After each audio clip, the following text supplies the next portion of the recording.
Fact number 1, ನಾವೆಲ್ಲ ಮೂವಿಯಲ್ಲಿ gangster ನ ನೋಡಿರ್ತೀವಿ, ಆದ್ರೆ ಇಂಡಿಯಾದ ಬಿಗ್ಗೆಸ್ಟ್ ಗ್ಯಾಂಗ್ಸ್ಟರ್ ಯಾರು ಅಂತ ನಿಮಗೆ ಗೊತ್ತಾ? ಇವರ ಹೆಸರು ಹಾಜಿ ಮಸ್ತಾನ್ ಮಿರ್ಜಾ ಅಂತ. 1926 ತಮಿಳುನಾಡಿನ ಮುಸ್ಲಿಂ ಫ್ಯಾಮಿಲಿಯಲ್ಲಿ ಹುಟ್ಟಿ ತನ್ನ ಬಡತನದ ಫ್ಯಾಮಿಲಿಗೋಸ್ಕರ ಚಿಕ್ಕ ವಯಸ್ಸಿಗೆ ಮುಂಬೈಗೆ ಹೋಗ್ತಾರೆ. ಮುಂಬೈಯಲ್ಲಿ ಕೆಲಸ ಮಾಡ್ಬೇಕಾದ್ರೆ ಗೋಲ್ಡ್ ಸ್ಮಗ್ಲಿಂಗ್ ಅಲ್ಲಿ ತುಂಬಾ ಪ್ರಾಫಿಟ್ ಇದೆ ಅಂತ ತಿಳ್ಕೊತಾರೆ. ಚಿಕ್ಕದಾಗಿ ಇವರು ಕೂಡ ಗೋಲ್ಡ್ ಸ್ಮಗ್ಲಿಂಗ್ ಮಾಡಕ್ಕೆ ಸ್ಟಾರ್ಟ್ ಮಾಡ್ತಾರೆ. ನಂತರ electronics, foreign luxury goods smuggling ಮಾಡ್ತಾ 1970ರಲ್ಲಿ ಇಡೀ ಮುಂಬೈಗೆ ಡಾನ್ ಆಗಿ ಕೂತ್ಕೋತಾರೆ. ಇವರು ಮುಂಬೈಗೆ ಡಾನ್ ಆದ್ಮೇಲೆ ಇವರನ್ನ ಸುಲ್ತಾನ್ ಮಿರ್ಜಾ ಅಂತ ಕರೆಯಕ್ಕೆ ಸ್ಟಾರ್ಟ್ ಮಾಡಿದ್ರು. ಆ ಟೈಮ್ ಅಲ್ಲಿ ಬಾಲಿವುಡ್ ಆಕ್ಟ್ರೆಸ್ ಆದ ಮಧುಬಾಲ ಅವರ ಮೇಲೆ ಇವರಿಗೆ ಕ್ರಶ್ ಇತ್ತು ಅಂತ ಕೆಲವೊಂದು ಆರ್ಟಿಕಲ್ಸ್ ಕೂಡ ಬಂದಿದ್ದಾವೆ. ಅದರಿಂದ ಮಧುಬಾಲ ತರನೇ ಇರೋ ಸೋಫ್ರಾಬಾಯ್ ಅನ್ನೋ ಹುಡುಗಿನ ಇವರು ಮದ್ವೆ ಆಗ್ತಾರೆ. ನಂತರ 1980ರಲ್ಲಿ ಈ ಕ್ರೈಮ್ ನೆಲ್ಲ ಪಕ್ಕಕ್ಕಿಟ್ಟು ಪಾಲಿಟಿಕ್ಸ್ ಗೆ ಎಂಟ್ರಿ ಕೊಟ್ಟು ದಲಿತ್ ಮುಸ್ಲಿಂ ಸುರಕ್ಷಾ ಮಹಾಸಂಘ್ ಅನ್ನೋ ಪಾರ್ಟಿನ ಕಟ್ತಾರೆ. ಈ ಪಾರ್ಟಿಯಲ್ಲಿ ಇವರು ಎಷ್ಟು ಎತ್ತರಕ್ಕೆ ಬೆಳೆದಿದ್ರು ಅಂತ ಅಂದ್ರೆ ಸೋನಿಯಾ ಗಾಂಧಿಗೂ ಕೂಡ ಕೆಲವೊಂದು ವಿಷಯಗಳಲ್ಲಿ ಹೆಲ್ಪ್ ಮಾಡ್ತಿದ್ರು. ಇವರ ಮೇಲೆ ಒಂದು ಮೂವಿ ಕೂಡ ತೆಗೆದಿದ್ದಾರೆ. ಆ ಮೂವಿ ನೇಮ್ ಬಂದ್ಬಿಟ್ಟು once upon a time in Mumbai ಅಂತ. ಫ್ಯಾಕ್ಟ್ ನಂಬರ್ 2, ಇದು ನಮ್ಗೆ ಬಹಳ ಇಷ್ಟವಾದ ವಿಷಯ. ನಾವು ಯೂಟ್ಯೂಬ್ ಓಪನ್ ಮಾಡಿದಾಗ ನಮ್ಗೆ ಫಸ್ಟ್ ಕಾಣಿಸೋದು ತಮ್ನೇಲ್. ಫಸ್ಟ್ ತಮ್ನೇಲ್ ಅಲ್ಲಿ ಕರ್ನಾಟಕದಲ್ಲಿ 100 ಗೌರ್ಮೆಂಟ್ ಶಾಲೆಗಳನ್ನ ಓಪನ್ ಮಾಡ್ತೀವಿ ಅಂತ ಇರುತ್ತೆ. ಸೆಕೆಂಡ್ ತಮ್ನೇಲ್ ಅಲ್ಲಿ ಕರ್ನಾಟಕದ ಎಲ್ಲಾ ಗೌರ್ಮೆಂಟ್ ಶಾಲೆಗಳನ್ನ ಒಡೆದಾಕ್ತೀವಿ ಅಂತ ಇರುತ್ತೆ. ನೀವ್ ಯಾವ್ದನ್ನ ಓಪನ್ ಮಾಡ್ತೀರಾ? Obviously second one. ಯಾಕೆ ಅಂದ್ರೆ ಮನುಷ್ಯನ ಬ್ರೈನ್ ನೆಗೆಟಿವಿಟಿಗೆ ಅಷ್ಟು ಅಟ್ರಾಕ್ಟ್ ಆಗುತ್ತಂತೆ. ಗೂಗಲ್ ಅಲ್ಲಿ ನಾವ್ ಏನಾದ್ರೂ ಸರ್ಚ್ ಮಾಡಿದ್ರೆ ಫಸ್ಟ್ ನೆಗೆಟಿವ್ ನ್ಯೂಸ್ ತೋರಿಸುತ್ತಂತೆ. ಯಾಕೆ ಈಗ ಆಗುತ್ತೆ ಅಂತ ತಿಳ್ಕೊಳ್ಳೋಕೆ ಪ್ರೊಸೀಡಿಂಗ್ಸ್ ಆಫ್ ಅಕಾಡೆಮಿ ಸೈನ್ಸ್ ಅವರು ಒಂದು ರಿಸರ್ಚ್ ಮಾಡೋಕೆ 15 ಕಂಟ್ರೀಸ್ ಇಂದ 15 ಮೆಂಬರ್ಸ್ ನ ತಗೊಂಡು ಇವರ ಬಾಡೀಸ್ ಗೆ ಕೆಲವೊಂದು ಅಕ್ವಿಪ್ಮೆಂಟ್ ಇಟ್ಟು good videos and bad videos ನ ಪ್ಲೇ ಮಾಡಿದಾಗ ಬ್ಯಾಡ್ ವಿಡಿಯೋಸ್ ಪ್ಲೇ ಆದಾಗ ಅವರ ಹಾರ್ಟ್ ರೇಟ್ ಇನ್ಕ್ರೀಸ್ ಆಗಿ ಇವರು ಇಂಟ್ರೆಸ್ಟಿಂಗ್ ಆಗಿ ಕೇಳೋದ್ರಿಂದ ಬ್ರೈನ್ ವೈಟ್ ಲೈಟ್ಸ್ ಚೇಂಜ್ ಆಯ್ತಂತೆ. ಇದರಿಂದ ನಾವು ನ್ಯೂರಾಲಜಿಕಲ್ ಆಗಿ ಸೈಕಲಾಜಿಕಲ್ ಆಗಿ ಬ್ಯಾಡ್ ನ್ಯೂಸ್ ಗೆ ಜಾಸ್ತಿ ಅಟ್ರಾಕ್ಟ್ ಆಗ್ತೀವಿ. ಯಾಕೆ ಅಂತ ಅಂದ್ರೆ ಮನುಷ್ಯನ ಎವಲ್ಯೂಷನ್ ಅಲ್ಲಿ ಪಾಸಿಟಿವ್ ಗಿಂತ ನೆಗೆಟಿವ್ ವಿಷಯಗಳಿಂದಾನೇ ತುಂಬಾ ಕಲ್ತಿರೋದು. ಅದಕ್ಕೋಸ್ಕರ ನೆಗೆಟಿವ್ ವಿಷಯಗಳಿಗೆ ತುಂಬಾ ಬೇಗ ಅಟ್ರಾಕ್ಟ್ ಆಗ್ತೀವಿ. ಫ್ಯಾಕ್ಟ್ ನಂಬರ್ 3, ಈ ಪ್ರಪಂಚದಲ್ಲಿ ಅತಿ ದೊಡ್ಡ ಗನ್ ಯಾವ್ದು ಅಂತ ನಿಮಗೆ ಗೊತ್ತಾ? KGF ಅಲ್ಲಿರೋ ದೊಡ್ಡಮ್ಮ ಅಂತ ಹೇಳ್ಬೇಡಿ, ಅದರ ಹೆಸರು ಸ್ಕೋರರ್ ಗುಸ್ತೋ ಅಂತ. ನೀವು ಮೂವಿಯಲ್ಲಿ ಮತ್ತು ಗೇಮ್ಸ್ ಅಲ್ಲಿ ನೋಡಿರೋ AWM, AKM, M249 ಇದಕ್ಕಿಂತ ದೊಡ್ಡದು. ಇದನ್ನ 1941ರಲ್ಲಿ ಜರ್ಮನಿಯಲ್ಲಿ ತಯಾರು ಮಾಡಿಸಿದ್ರು. ಇದನ್ನ ತಯಾರು ಮಾಡಿಸಿರೋದು ಯಾರಂತ ಗೊತ್ತಾ? ಅವರೇ ಹಿಟ್ಲರ್. ಇದನ್ನ ತಯಾರು ಮಾಡಿಸೋಕೆ ಕಾರಣ ಫ್ರೆಂಚ್ ದೇಶ. ಇವರು ಫ್ರೆಂಚ್ ಅಂಡ್ ಜರ್ಮನಿ ಬಾರ್ಡರ್ ಅಲ್ಲಿ ಮ್ಯಾಗ್ನೆಟೋ ಲೈನ್ ಅಂತ ಒಂದು ದೊಡ್ಡ ಗೋಡೆಯನ್ನ ಸೊ ಹೇಗಾದ್ರೂ ಮಾಡಿ ಈ ಗೋಡೆಯನ್ನ ಹೊಡಿಬೇಕು ಅಂತ ಹಠ ಮಾಡಿ ಹಿಟ್ಲರ್ ಗುಸ್ತವನ್ನ ಜರ್ಮನ್ ಕಂಪ್ನಿಗೆ ಒಂದು ಗನ್ ಬೇಕು ಅಂತ ಹೇಳ್ತಾನೆ. ಬಟ್ ಇಷ್ಟು ದೊಡ್ಡ ಗನ್ ಅನ್ನ ಯುದ್ಧದ ಟೈಮ್ಗೆ ಇವ್ರ ಕೈಲಿ ತಯಾರು ಮಾಡಕ್ ಆಗಲ್ಲ. ಅದಾದ್ಮೇಲೆ 1941ರಲ್ಲಿ ಗುಸ್ತವನ್ನ ಈ ದೊಡ್ಡ ಗನ್ನ ಈ ಕಂಪನಿ ಹೊರಗಡೆ ತರುತ್ತೆ. ಇದರ ವೆಯ್ಟ್ ಎಷ್ಟು ಗೊತ್ತಾ? 13,50,000 kg. ಇದರ ಉದ್ದ 155 ಅಡಿ.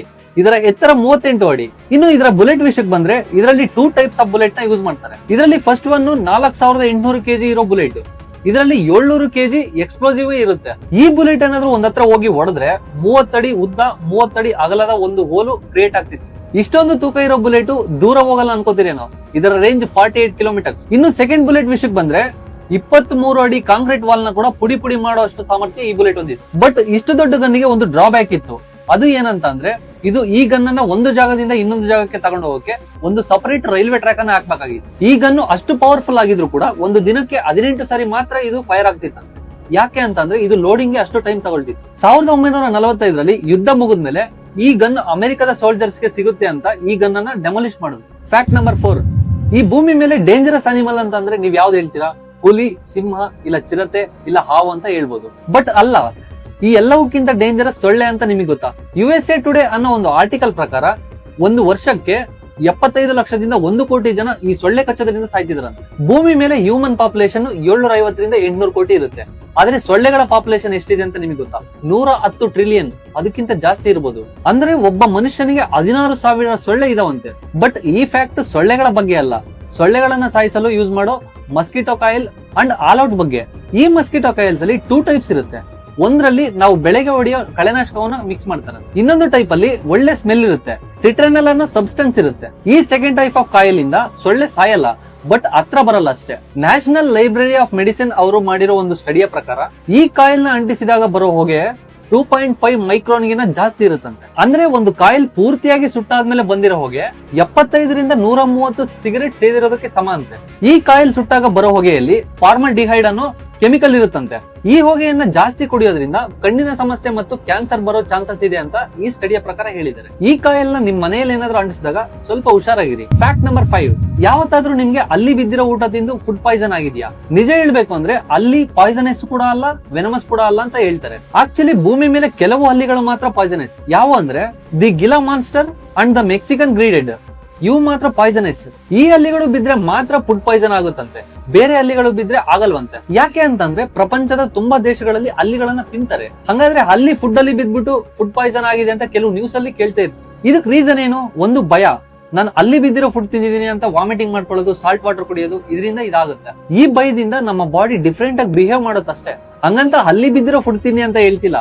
ಅಲ್ಲಿ ಪಾಯ್ಸನಸ್ ಅಲ್ಲ ಅಂತ ನನ್ನ ಉದ್ದೇಶ. ಅಲ್ಲಿ ಸಾಲ್ಮೋಲಿನ್ ಅನ್ನೋ ಬ್ಯಾಕ್ಟೀರಿಯಾ ಇರುತ್ತೆ, ಇದರಿಂದ ಸಾಲ್ಮೋಲಿಸಿಸ್ ಅನ್ನೋ ಡಿಸೀಸ್ ಕೂಡ ಬರುತ್ತೆ. ತಿನ್ನೋದನ್ನ ಪಕ್ಕಕ್ಕಿಡ್ರಿ, ಜಸ್ಟ್ ಮುಟ್ಟಿದ್ರೇನೆ ಈ ಡಿಸೀಸ್ ಬರೋ ಚಾನ್ಸಸ್ ಇರುತ್ತೆ. ನೀವೇನಾದ್ರೂ ಗೊತ್ತಿಲ್ಲದೆ ಮುಟ್ಟಿದ್ರೆ ನೀಟಾಗಿ ಕೈ ತೊಳ್ಕೊಳ್ಳಿ. ಗೌರ್ಮೆಂಟ್ ಆಫ್ ಫುಡ್ ಸೇಫ್ಟಿ ಏನ್ ಹೇಳುತ್ತೆ ಅಂದ್ರೆ, ನಿಮಗೆ ಏನಾದ್ರೂ ಅಲ್ಲಿ ತಿನ್ಬೇಕನ್ಸಿದ್ರೆ 165 ಡಿಗ್ರಿಯಲ್ಲಿ ಬಾಯ್ಲ್ ಮಾಡ್ಕೊಂಡು ತಿನ್ಬೋದು ಅಂತ ಹೇಳುತ್ತೆ. Fact number 6, HIV. ಇದ್ರ ಬಗ್ಗೆ ತುಂಬಾ ಕೇಳಿರ್ತೀವಿ.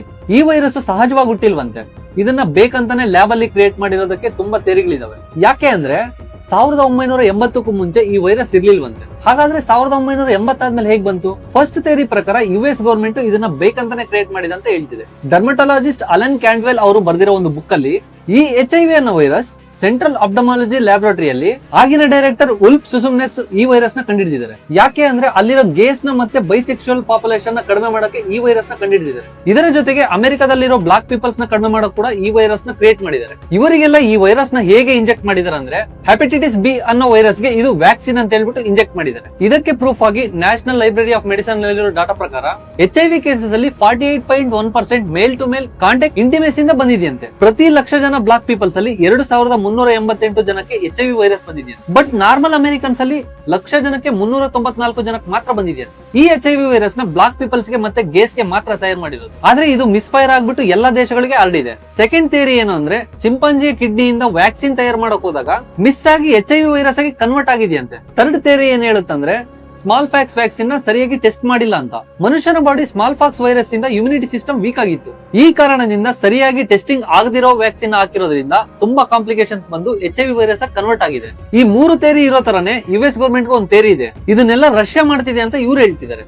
ಫ್ಯಾಕ್ಟ್ ನಂಬರ್ 7, ರಷ್ಯಾದ ಒಬ್ಬ ಸೈಂಟಿಸ್ಟ್ 3.5 ಮಿಲಿಯನ್ ಇಯರ್ಸ್ ಓಲ್ಡ್ ಒಂದು ಬ್ಯಾಕ್ಟೀರಿಯಾನ ಬಾಡಿಯಲ್ಲಿ ಇಂಜೆಕ್ಟ್ ಮಾಡ್ಕೊಂಡಿದ್ದಾರೆ. ಅಷ್ಟೊಂದು ಓಲ್ಡ್ ಬ್ಯಾಕ್ಟೀರಿಯಾ ಅಂದ್ರೆ ಅದನ್ನ ಮುಟ್ಟೋ ಕೂಡ ಭಯ ಬೀಳ್ತಾರೆ. ಅಂತದ್ರಲ್ಲಿ ಇವರು ಬಾಡಿಗೆ ಹೇಗೆ ಇಂಜೆಕ್ಟ್ ಮಾಡ್ಕೊಂಡ್ರು? ಎಲ್ರಿಗೂ ಕಾಮನ್ ಆಗಿರೋ ಆಸೆನೆ, ಬಹಳ ದಿನ ಬದುಕಬೇಕಂತ. MSUG ಆಫ್ ಡಿಪಾರ್ಟ್ಮೆಂಟ್ ಡಾಕ್ಟರ್ ಆದ ಅನಾಟಲಿ ಬ್ರೂಕ್ ಅವರಿಗೆ 2009ರಲ್ಲಿ ಸರ್ಬಿಯನ್ ರೀಜನ್ ಆಫ್ ಯುಕುತ್ಸ್ ಅಲ್ಲಿ ಈ ಬ್ಯಾಕ್ಟೀರಿಯಾ ಸಿಕ್ಕಿತ್ತಂತೆ. ಇದು ಸಿಕ್ಕಾಗ ಒಂದು ಸೆನ್ಸೇಷನಲ್ ನ್ಯೂಸ್, ಯಾಕಂದ್ರೆ ಇದು ಮ್ಯಾಮೋತ್ಸ್ ಕಾಲಕ್ಕೆ ಸೇರಿದ್ದು. ಈ ಬ್ಯಾಕ್ಟೀರಿಯಾನ ಸ್ಟಡಿ ಮಾಡ್ಬೇಕಾದ್ರೆ ಒಂದು ಇಲಿಗೆ ಇಂಜೆಕ್ಟ್ ಮಾಡಿದಾಗ ಆ ಇಲಿ ಆಯುಷ್ಗಿನ ಜಾಸ್ತಿ ದಿನ ಬದುಕಿತ್ತಂತೆ. ಈ ಬ್ಯಾಕ್ಟೀರಿಯಾ ಯಾಕೆ ಹೀಗೆ ಬಿಹೇವ್ ಮಾಡುತ್ತೆ, ಬಾಡಿಯಲ್ಲಿ ಏನ್ ರಿಲೀಸ್ ಮಾಡುತ್ತೆ, ಇದರಿಂದ ಯಾವ ಸೈಡ್ ಎಫೆಕ್ಟ್ಸ್ ಇದೆ ಅಂತ ಇನ್ನು ತಿಳ್ಕೊಳ್ಳೋ ಪ್ರೋಸೆಸ್ ಅಲ್ಲಿ ಇದ್ದಾರೆ. ಈ ಪ್ರೋಸೆಸ್ ನ ಹ್ಯೂಮನ್ ಮೇಲೆ ಟೆಸ್ಟ್ ಮಾಡೋಕೆ ಇನ್ನು ಟೈಮ್ ಬೇಕು ಅಂದಾಗ ತಡೆಯೋಕಾಗದೆ ಡಾಕ್ಟರ್ ಬ್ರೋಕ್ ಅವರು ಅವರ ಬಾಡಿಯಲ್ಲಿ ಇಂಜೆಕ್ಟ್ ಮಾಡ್ಕೊಂಡಿದ್ದಾರೆ. ರಷ್ಯಾ ತುಂಬಾ ಕೋಲ್ಡ್ ಆಗಿದ್ರು ಇವರು ಈ ವೈರಸ್ ನ ಇಂಜೆಕ್ಟ್ ಮಾಡ್ಕೊಂಡಾಗಿಂದ 2 ವರ್ಷದವರೆಗೂ ಇವರಿಗೆ ಕೆಮ್ಮು ನೆಗಡಿ ಕೂಡ ಆಗಿಲ್ವಂತೆ. ಇದನ್ನ ಕರೆಕ್ಟ್ ಆಗಿ ರಿಸರ್ಚ್ ಮಾಡಿ ಸಕ್ಸಸ್ ಆದ್ರೆ ಮನುಷ್ಯ 1000 ವರ್ಷ ಕೂಡ ಬದುಕಬಹುದು ಅಂತ ಹೇಳ್ತಿದ್ದಾರೆ. ಫ್ಯಾಕ್ಟ್ ನಂಬರ್ 8, ಫಸ್ಟ್ ಎಲೆಕ್ಟ್ರಿಕಲ್ ಕಾರ್ನ ಯಾರು ಯಾವಾಗ ತಯಾರು ಮಾಡಿದ್ರು ಅಂತ ಗೊತ್ತಾ? ನಾವೆಲ್ಲ ಜನರಲ್ ಆಗಿ ಏನ್ ಅನ್ಕೋತೀವಿ, ಟೆಕ್ನಾಲಜಿ ಬಂದಾಗಿಂದ ಎಲೆಕ್ಟ್ರಿಕಲ್ ಕಾರ್ಸ್ ಬಂದಿದಾವೆ ಅಂತ ಅನ್ಕೋತೀವಿ. ಆದ್ರೆ ಪೆಟ್ರೋಲ್ ಡೀಸೆಲ್ ಕಾರ್ಸ್ ಬರೋಕು ಮುಂಚೆನೆ ಎಲೆಕ್ಟ್ರಿಕಲ್ ಕಾರ್ನ ತಯಾರು ಮಾಡಿದ್ದಾರೆ. ಹಂಗೇರಿಗೆ ಸೇರಿದ ಅನಾಯ್ಸ್ ಅನ್ನೋ ಈ ವ್ಯಕ್ತಿ 1827ರಲ್ಲಿ ಎಲೆಕ್ಟ್ರಿಕಲ್ ಮೋಟಾರ್ ನ ಕಂಡುಹಿಡಿದು 1828ರಲ್ಲಿ ಎಲೆಕ್ಟ್ರಿಕಲ್ ಕಾರ್ಗೆ ಬೇಸ್ ವರ್ಷನ್ ತಯಾರು ಮಾಡಿದ. ಆದ್ರೆ ಆ ಟೈಮ್ ಅಲ್ಲಿ ಇದು ಅಷ್ಟೊಂದು ಸಕ್ಸಸ್ಫುಲ್ ಆಗಿಲ್ಲ. ಯಾಕೆ ಅಂದ್ರೆ ಕುದುರೆಗಳು ಆ ಟೈಮ್ ಅಲ್ಲಿ ಇದಕ್ಕಿಂತ ವೇಗವಾಗಿ ಓಡ್ತಿದ್ವು. ಮತ್ತೆ 1884ರಲ್ಲಿ US ನ ಥಾಮಸ್ ಅನ್ನೋ ಈ ವ್ಯಕ್ತಿ ಇಂಥದೇ ಐಡಿಯಾದಿಂದ ಒಂದು ಎಲೆಕ್ಟ್ರಿಕಲ್ ವೆಹಿಕಲ್ ನ ತಯಾರು ಮಾಡಿ ಪಬ್ಲಿಕ್ ಟ್ರಾನ್ಸ್ಪೋರ್ಟ್ ಆಗಿ ಯೂಸ್ ಮಾಡ್ತಾರೆ. ಅವಾಗ ಇದು ಸಕ್ಸಸ್ ಆಯ್ತು. ಫ್ಯಾಕ್ಟ್ ನಂಬರ್ 9, ದುಡ್ಡಿರೋ ಅಂತರು ಬ್ರಾಂಡೆಡ್ ಶೂಸ್, ಕ್ಲಾತ್ಸ್, ಮೊಬೈಲ್ಸ್ ನ ತಗೋತಾ ಇರ್ತಾರೆ. ಆದ್ರೆ ಕೆಲವು ವರ್ಷಗಳ ಕೆಳಗಡೆ ಬ್ರಾಂಡೆಡ್ ಮನುಷ್ಯರು ಕೂಡ ಇದ್ರಂತೆ. ಅರ್ಥ ಆಗ್ಲಿಲ್ವಾ? ಈಜಿಪ್ಟ್ ಟೈಮ್ ಪೀರಿಯಡ್ ಅಲ್ಲಿ ಸ್ಲೇವ್ಸ್ ಗೆ ಬ್ರಾಂಡೆಡ್ ಗುರುತುಗಳಿದ್ವಂತೆ. ಸುಮಾರು 3000 ವರ್ಷಗಳ ಹಿಂದೆ ಬುಕ್ಸ್ ಅಂಡ್ ಬ್ರಿಟಿಷ್ ಮ್ಯೂಸಿಯಂ ನಲ್ಲಿರುವ ಮುದ್ರೆಗಳ ಪ್ರಕಾರ ಸುಮಾರು 10 ಬ್ರಾಂಡೆಡ್ ಐರನ್ ಗುರುತುಗಳನ್ನ ಸ್ಟಡಿ ಮಾಡಿ ಸೈಂಟಿಸ್ಟ್ ಏನ್ ಹೇಳ್ತಿದಾರೆ ಅಂದ್ರೆ, ಈಗ ನಾರ್ಮಲ್ ಆಗಿ ಪ್ರಾಣಿಗಳನ್ನ ಗುರುತಿಡಿಯಕ್ಕೆ ಐರನ್ ನ ಸುಟ್ಬಿಟ್ಟು ಮುದ್ರೆಗಳನ್ನ ಹಾಕ್ತಾ ಇರ್ತೀವಿ. ಅದೇ ರೀತಿ ಈಜಿಪ್ಟ್ ನ ಕಾಲದಲ್ಲಿ ಸ್ಲೇವ್ಸ್ ಗೆ ಬ್ರೌನ್ ಮೆಟಲ್ ನ ಸುಟ್ಟು ಮುದ್ರೆಗಳನ್ನ ಹಾಕ್ತಿದ್ರಂತೆ. 1292 BC ಇಂದ 656 BC ಅವರೆಗೆ ಈ ಬ್ರಾಂಡಿಂಗ್ ವ್ಯವಸ್ಥೆ ಈಜಿಪ್ಟ್ ನಲ್ಲಿ ಇತ್ತಂತೆ. ಯುರೋಪಿಯನ್ ಅಂಡ್ ಆಫ್ರಿಕಾದಲ್ಲಿ ಕೂಡ ಈ ಬ್ರಾಂಡಿಂಗ್ ಸೀಲ್ಸ್ ಇದ್ವಂತೆ. ಈಜಿಪ್ಟಿಯನ್ ಬುಕ್ಸ್ ಅಂಡ್ ರೈಟಿಂಗ್ಸ್ ಅಲ್ಲಿ ಈ ಮಾರ್ಕಿಂಗ್ ಸ್ಲೇವ್ಸ್ ಬಗ್ಗೆ ಬರ್ದಿದ್ದಾರೆ. ಈ ಸೀಲ್ಸ್ ನ ಆ ದೇಶದ ಪ್ರಜೆಗಳಿಗೆ ಯೂಸ್ ಮಾಡ್ತಿರ್ಲಿಲ್ವಂತೆ. ಬೇರೆ ದೇಶದಿಂದ ಬಂದಿರೋ ಸ್ಲೇವ್ಸ್ ಗೆ ಈ ಸೀಲ್ಸ್ ನ ಹಾಕ್ತಾ ಇದ್ರು. ಆಗಿನ ಕಾಲದಲ್ಲಿ ಸ್ಲೇವ್ಸ್ ನ ಮಾರ್ಕೆಟ್ ಅಲ್ಲಿ ಮಾರಾಟ ಮಾಡ್ತಿದ್ರಂತೆ. ಫ್ಯಾಕ್ಟ್ ನಂಬರ್ 10, ಮನುಷ್ಯ ಊಟ ಇಲ್ಲದೆ ಎಷ್ಟು ದಿನ ಇರ್ಬೋದು? ನಾನಾದ್ರೆ 2 days ಇರ್ತೀನಿ ಅಷ್ಟೇ, ಅದು ನೀರ್ ಕುಡ್ಕೊಂಡು. ಆಮೇಲೆ ಏನಾಗುತ್ತೋ ನನಗೂ ಗೊತ್ತಿಲ್ಲ. ಅಕಾರ್ಡಿಂಗ್ ಟು ಸೈನ್ಸ್ ಒಬ್ಬ ಮನುಷ್ಯ 30 ರಿಂದ 60 ದಿನದವರೆಗೂ ಊಟ ಇಲ್ಲದೆ ನೀರು ಕುಡ್ಕೊಂಡು ಜೀವನ ಮಾಡ್ತಾರೆ. ಊಟ ನೀರು ಎರಡೂ ಇಲ್ಲದೆ 8 ರಿಂದ 21 ದಿನ ಬದುಕಬಹುದು. ಆದ್ರೆ ಈ ವ್ಯಕ್ತಿ ಸಾಲಿಡ್ ಫುಡ್ ಇಲ್ಲದೆ ಬರೀ ನೀರ್ ಮಾತ್ರ ಕುಡ್ಕೊಂಡು 411 ದಿನ ಬದುಕಿದ್ದಾನೆ. ಇವರೇ ನಮ್ಮ ಇಂಡಿಯಾದ ಇರಾ ರತನ್ ಮಕನ್. ಇವರು ಸನ್ಲೈಟ್ ಇಂದ ಎನರ್ಜಿ ತಗೊಂಡು 20 ಇಯರ್ಸ್ ಸಾಲಿಡ್ ಫುಡ್ ಇಲ್ಲದೆ ಬದುಕಿದ್ದಾರೆ. ಇವರು ಯಾಕೆ ಈ ತರ ಮಾಡಿದಾರೆ ಅಂದ್ರೆ ಸೂರ್ಯನನ್ನ ಜಾಸ್ತಿ ನೋಡೋದ್ರಿಂದ ಯಾವ ರೋಗನೂ ಬರಲ್ಲ ಮತ್ತು ಊಟ ಇಲ್ಲದೆ ಬರೀ ನೀರ್ ಮಾತ್ರ ಕುಡ್ಕೊಂಡು ಬದುಕಿರ್ಬೋದು ಅಂತ ಪ್ರೂವ್ ಮಾಡಿದ್ದಾರೆ. ಇದನ್ನ ನೀವು ಸುಳ್ಳು ಅಂತ ಅನ್ಕೋಬಹುದು, ಆದ್ರೆ 2001ರಲ್ಲಿ ಟೈಮ್ಸ್ ಆಫ್ ಇಂಡಿಯಾದಲ್ಲಿ ಬಂದಿರೋ ಒಂದು ಆರ್ಟಿಕಲ್ ನ ಪ್ರಕಾರ ಇವರು 411 ದಿನ ಏನು ತಿನ್ನದೆ ಬದುಕಿರೋದ್ರಿಂದ Guinness world record of not eating anything ಅನ್ನೋ ಪ್ರೈಸ್ ಕೂಡ ಬಂದಿದೆ. ಈ 411 ದಿನ ಕೂಡ ಇವರು 24x7 ಡಾಕ್ಟರ್ ಅಬ್ಸರ್ವೇಷನ್ ಅಲ್ಲಿ ಇದ್ರಂತೆ. ಇವರು ತಮ್ಮ 80ನೇ ವಯಸ್ಸಿನಲ್ಲಿ ಸತ್ತೋಗಿದ್ದಾರೆ. ಅಂಡ್ ಫೈನಲಿ ಈ ವಿಡಿಯೋ ಇಷ್ಟೇ. ಈ ಇನ್ಫಾರ್ಮೇಶನ್ ಏನಾದ್ರೂ ಇಷ್ಟ ಆಗಿದ್ರೆ ಒಂದು ಲೈಕ್ ಮಾಡಿ, ಶೇರ್ ಮಾಡಿ, ನಮ್ಮ mic space YouTube channel subscribe ಕೂಡ ಮಾಡ್ಕೊಳ್ಳಿ. ಇದೇ ತರ ವಿಡಿಯೋದಲ್ಲಿ ಮತ್ತೆ ಸಿಗೋಣ.